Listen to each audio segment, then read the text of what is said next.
Se apagaron las luces de la ambulancia y el sistema siguió exigiendo tiempos como si nada.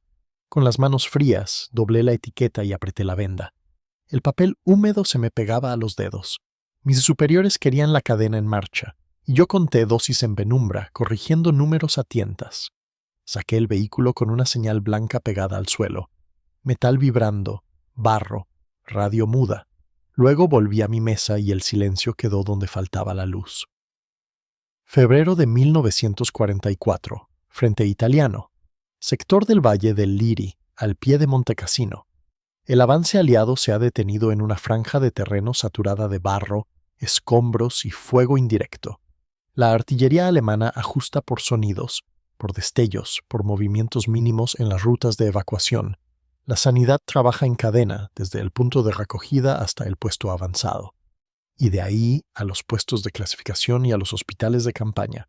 Las ambulancias circulan con disciplina de luces, con faros cubiertos o apagados, guiadas por marcas discretas y por conductores que memorizan curvas y cunetas. En un edificio bajo de piedra, que antes fue almacén agrícola, funciona un puesto avanzado de socorro. No hay letreros. La puerta se cubre con mantas para amortiguar el brillo. En el interior, el aire huele a lana húmeda, antiséptico, tierra removida y humo que entra con cada ráfaga de viento. Un generador pequeño trabaja a ratos, y cuando se detiene, la iluminación se reduce a lámparas protegidas y a linternas con pantalla. El suelo es irregular, con charcos que se forman por filtraciones y por botas que traen barro de la zanja exterior. Se oyen camillas arrastradas, un cubo metálico que cae, un motor que arranca lejos y después el silencio tenso que precede a la siguiente salva. La enfermera asignada a ese puesto no es un símbolo ni una excepción. Es una profesional entrenada, incorporada a la sanidad militar por necesidad de campaña. Los registros disponibles la mencionan de forma funcional en partes y listados, sin abundancia de detalles personales.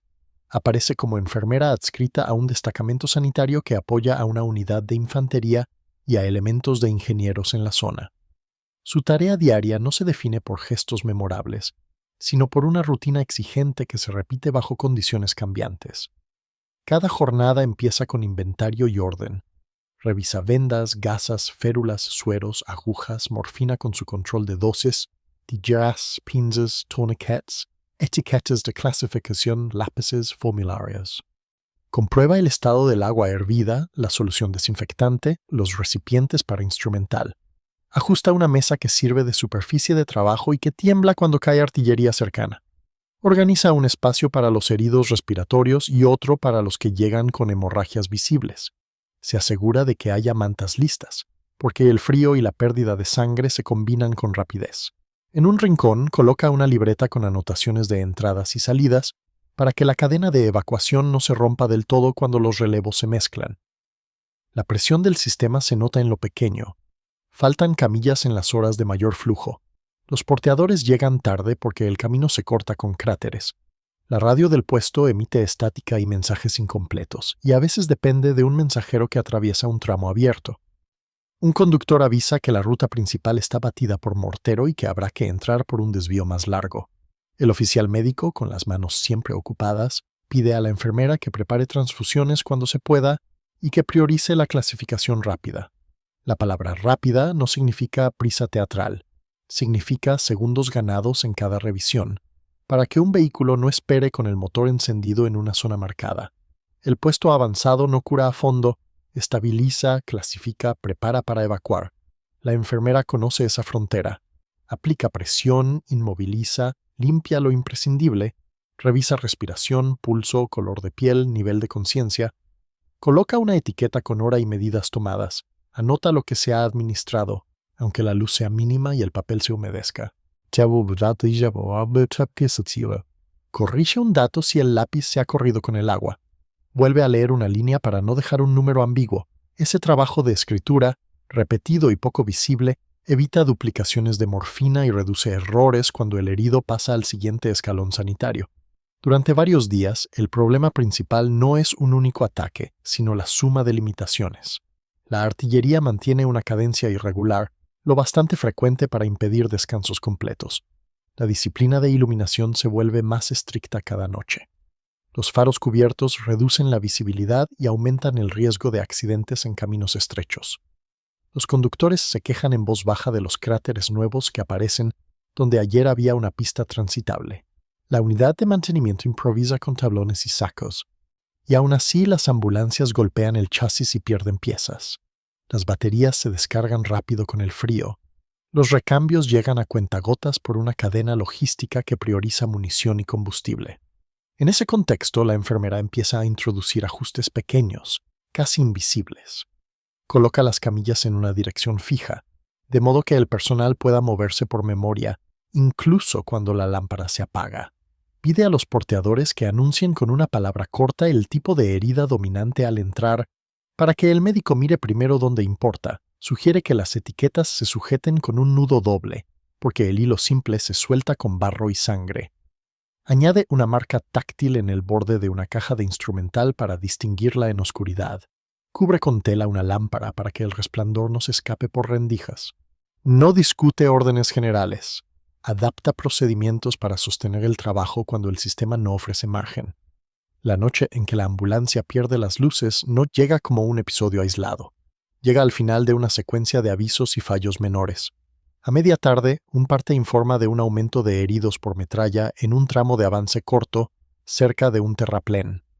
El puesto avanzado recibe los primeros en camillas, con abrigos empapados y botas llenas de barro. El médico revisa abdomen y tórax con rapidez, buscando lo que mata antes de que se vea. La enfermera corta prendas, limpia lo justo, coloca vendajes compresivos, registra dosis, ajusta férulas. El generador se detiene 2 veces. En cada parada, el interior queda en penumbra.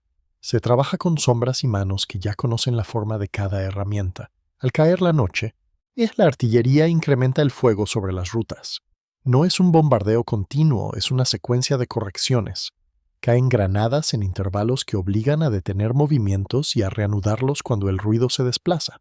Un conductor entra al puesto con el rostro cubierto de polvo y anuncia que una ambulancia está en camino, con varios heridos, y que la ruta habitual está parcialmente cortada. El oficial médico pide que se despeje espacio. La enfermera reorganiza el interior sin hablar más de lo necesario. Mueve una mesa, aparta un cubo, coloca 2 camillas junto a la pared para evitar el paso central. Deja una lámpara protegida lista con un mínimo de luz dirigida al suelo. Revisa que haya suero accesible sin tener que buscar en cajas. La ambulancia llega sin sirena. Se identifica por el sonido del motor y por el crujido de la grava.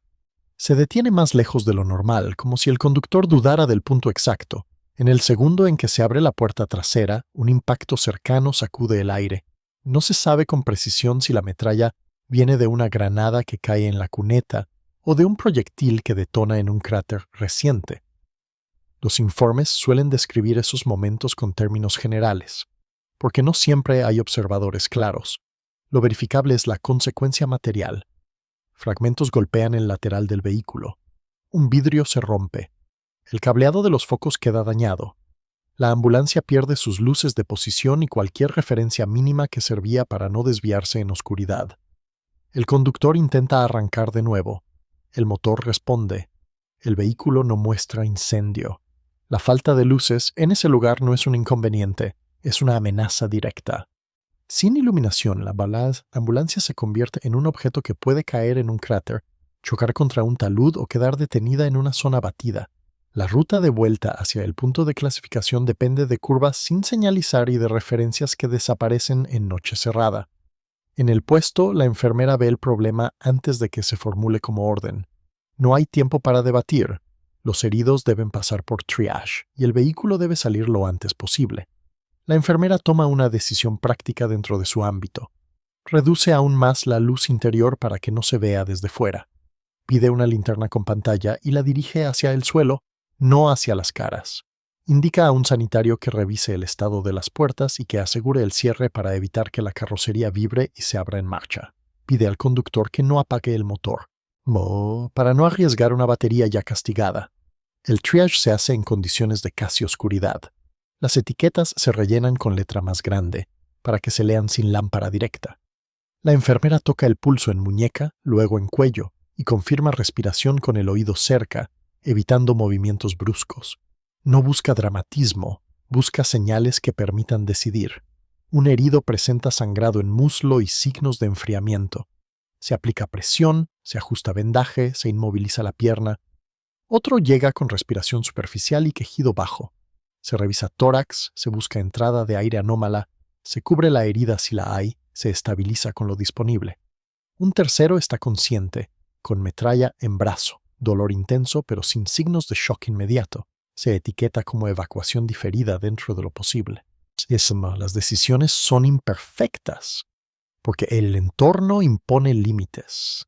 La enfermera se ciñe a procedimientos conocidos, adaptados a la falta de luz. La oscuridad no solo dificulta ver, complica la higiene, complica el control de dosis, complica la lectura de formularios y la identificación de quién ya ha recibido un fármaco. La enfermera introduce una regla inmediata. Todo lo administrado se marca con una señal táctil en la etiqueta, un doblez específico para que cualquier relevo lo detecte al tocar. No es elegante, es funcional. El conductor insiste en la necesidad de salir. No tiene luces. No quiere moverse a ciegas por una ruta que ya era difícil con faros cubiertos. En ese punto aparece la presión institucional, no como discurso, sino como necesidad de mantener la cadena. Si la ambulancia no vuelve, se pierde el vehículo para el siguiente tramo. Si se queda, se convierte en objetivo. Si se improvisa una solución de iluminación visible, aumenta el riesgo de fuego dirigido. No existe una opción limpia. La enfermera propone una medida que ya se ha usado en otros sectores con variantes. Pide material reflectante o cualquier superficie clara que no emita luz propia. Consigue una tira de tela blanca y un trozo de venda limpia. Los fija en una varilla corta como señal discreta. Solicita a 2 sanitarios que actúen de guía durante los primeros metros, caminando a distancia pegados al borde de la cuneta, usando la señal orientada hacia el suelo. No se trata de iluminar el camino. Se trata de mantener el vehículo dentro de un corredor y evitar el cráter más cercano. El guía no corre. Camina con ritmo constante y se detiene en puntos acordados. El conductor sigue el movimiento como referencia mínima. Antes de la salida, la enfermera revisa el interior de la ambulancia, no como inspección formal, sino como control de daños prácticos. Comprueba que las camillas están sujetas, asegura correas, coloca mantas para reducir el temblor y evitar que un herido se golpee con cada bache. Pone una lámpara pequeña dentro del compartimento, cubierta con tela, solo lo suficiente para que el sanitario acompañante pueda ver manos y vendajes. El sanitario recibe instrucciones breves: revisar sangrados, anotar cambios en el estado si es posible, no abrir puertas salvo necesidad, mantener silencio. La evacuación se inicia sin ceremonia. El motor sube de revoluciones. La ambulancia avanza lentamente. Los guías mantienen distancia. La señal blanca no apunta al cielo. Se orienta a la línea del suelo para no llamar atención. La artillería sigue. No hay un impacto inmediato sobre el vehículo en esos primeros metros, pero el sonido de detonaciones mantiene al personal en tensión controlada. En el puesto, la enfermera vuelve al interior y retoma la secuencia de entradas. El flujo no se detiene por un vehículo dañado. Llegan más heridos a pie, apoyados en compañeros. Llegan otros en camilla. La enfermera continúa clasificando, registrando, ajustando. La ausencia de la ambulancia crea un vacío. Se acumulan camillas en espera. La enfermera reorganiza de nuevo. Pide que los heridos con capacidad de caminar se mantengan en un área separada, sentados en el suelo sobre mantas, para liberar espacio. Indica que se priorice el secado de manos y material, porque en oscuridad el error de higiene se multiplica. La lámpara cubierta se recalienta. Se ajusta la tela para evitar humo. El médico pide un recuento de sueros. La enfermera responde con números aproximados y aclara lo que falta. No inventa certezas. Señala que quedan pocas agujas de un tamaño útil para transfusión rápida. Anota esa carencia en un papel que luego pasará a la cadena de suministros, aunque sepa que la respuesta no será inmediata. Una hora después llega un mensajero desde un punto intermedio. Trae información fragmentaria. La ambulancia ha logrado alcanzar una zona más segura, guiada por personal a pie durante parte del trayecto. En un tramo, el conductor ha seguido marcas en el borde de la carretera, hechas con cal o con piedras claras, colocadas días antes por ingenieros. La luz del vehículo sigue inservible. Se ha decidido mantenerlo en un punto de reunión hasta conseguir escolta o recambio. Esa decisión evita perder el vehículo en el retorno, pero reduce la disponibilidad para el puesto avanzado. La enfermera no celebra ni lamenta. Registra el dato. Ajusta la planificación inmediata. Si no hay ambulancia, el puesto avanzado se convierte en cuello de botella. El médico pide priorizar estabilización mínima y envío con camiones improvisados si aparecen. Eso introduce riesgos, porque un camión no tiene la misma suspensión ni el mismo espacio. La enfermera adapta de nuevo, refuerza sujeciones de camillas, asegura que las etiquetas estén visibles incluso con poca luz. Marca con nudos distintos las correas para distinguir las que no deben soltarse. En las horas siguientes se ve el coste de la oscuridad y de las demoras. Algunos heridos llegan más fríos, algunos llegan más tarde de lo ideal. La enfermera detecta signos de empeoramiento en un herido que había sido clasificado como diferido. Reevalúa, cambia la etiqueta, avisa al médico, no se justifica con discursos, actúa por observación. Al amanecer, cuando la intensidad del fuego baja lo suficiente para reanudar una parte de la evacuación, la ambulancia vuelve con escolta y con luces parcialmente reparadas. No es una reparación completa. Se han conectado lámparas de emergencia o se han montado repuestos de otro vehículo. Los focos siguen protegidos para no delatarse. El conductor entra al puesto con una breve confirmación. El cableado quedó destrozado por la metralla. Los cristales se sustituyeron con lo que había. La prioridad fue mantener el motor y la capacidad de carga. La enfermera anota el incidente con el lenguaje sobrio de los partes. Ambulancia dañada por fragmentos, pérdida de iluminación, evacuación retrasada, medidas improvisadas de guía a pie y señalización. Ese tipo de nota no busca heroicidad. Busca que el siguiente escalón entienda por qué llegaron tarde ciertos heridos, por qué faltan recambios, por qué un vehículo quedó fuera de servicio unas horas. El impacto institucional aparece después, de forma gradual. En los días siguientes, la cadena de mando sanitaria emite recordatorios sobre disciplina de luz y sobre preparación de contingencias. Se insiste en llevar recambios de bombillas, cableado básico, cinta aislante, cubiertas de faros. Se recomienda la presencia de señales discretas en rutas de evacuación, con marcas que no sean visibles desde lejos pero sí detectables a corta distancia. Se pide a los puestos avanzados que mantengan lámparas interiores con pantallas, para trabajo mínimo sin exposición. Se revisan procedimientos de triage para condiciones de luz limitada. No se menciona a la enfermera por nombre en esas instrucciones. El sistema rara vez lo hace. Las mejoras se convierten en normas sin firmar. En el puesto avanzado, la enfermera sigue trabajando con la misma cadencia. A veces recibe personal nuevo que no conoce la disposición del interior.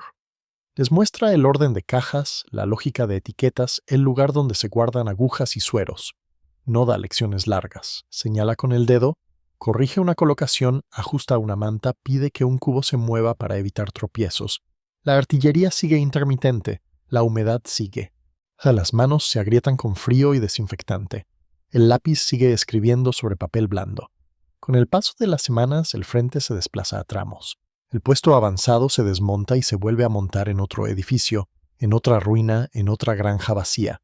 La enfermera cambia de ubicación, pero no de función. En cada traslado, el mismo trabajo aparece primero. Inventario, orden, protección de luz, plan de flujo de camillas, lugar para los que esperan, lugar para los que no pueden esperar. En registros posteriores, cuando se revisan incidentes de evacuación bajo fuego, aparecen frases repetidas. Daños en vehículos por metralla. Cortes de ruta. Evacuación nocturna con iluminación reducida. Uso de guías a pie. Es difícil atribuir cada medida a una persona concreta, porque la sanidad militar funciona como práctica colectiva. Aún así, en el nivel del puesto avanzado, las soluciones nacen de manos específicas y de decisiones tomadas en segundos. La enfermera forma parte de esa capa de trabajo que sostiene la cadena cuando el plan ideal no se cumple. Tras la campaña, su trayectoria se diluye en documentos administrativos. Aparecen traslados, licencias, reasignaciones. En algunos casos, condecoraciones colectivas o menciones de unidad. El detalle de la noche sin luces queda en notas internas y en la memoria de quienes estuvieron cerca. No suele entrar en relatos oficiales, porque no contiene una victoria clara ni una imagen pública. Contiene un problema logístico y humano resuelto con medidas pequeñas. Contiene una escena de triage en oscuridad, con manos que buscan pulso y con lápices que escriben a tientas. Contiene una ambulancia que sale sin referencias, que es guiada por una señal mínima orientada al suelo. En la historia amplia de la guerra, ese tipo de episodio no altera mapas por sí solo. Sostiene algo más básico, la posibilidad de que un herido llegue vivo al siguiente escalón. La continuidad de un vehículo que, si se pierde, deja a otros sin transporte. La reducción de errores cuando el cansancio y la falta de luz empujan a confundir etiquetas, dosis y tiempos. La disciplina de una rutina sanitaria que, bajo artillería, se convierte en la diferencia entre orden y colapso. Cuando la enfermera abandona el puesto avanzado, lo hace como llegó, sin ceremonia, con el equipo empaquetado en cajas marcadas, con formularios completados y entregados, con manos cansadas que siguen ajustando correas hasta el último momento. En los registros disponibles, su legado no aparece como una frase grandilocuente. Se percibe en procedimientos que se repiten, en cubiertas de lámparas, en marcas discretas en rutas, en etiquetas dobladas de un modo concreto, en la insistencia de escribir incluso cuando la luz se va, en la sanidad que continúa cuando una ambulancia pierde las luces y la noche no concede margen.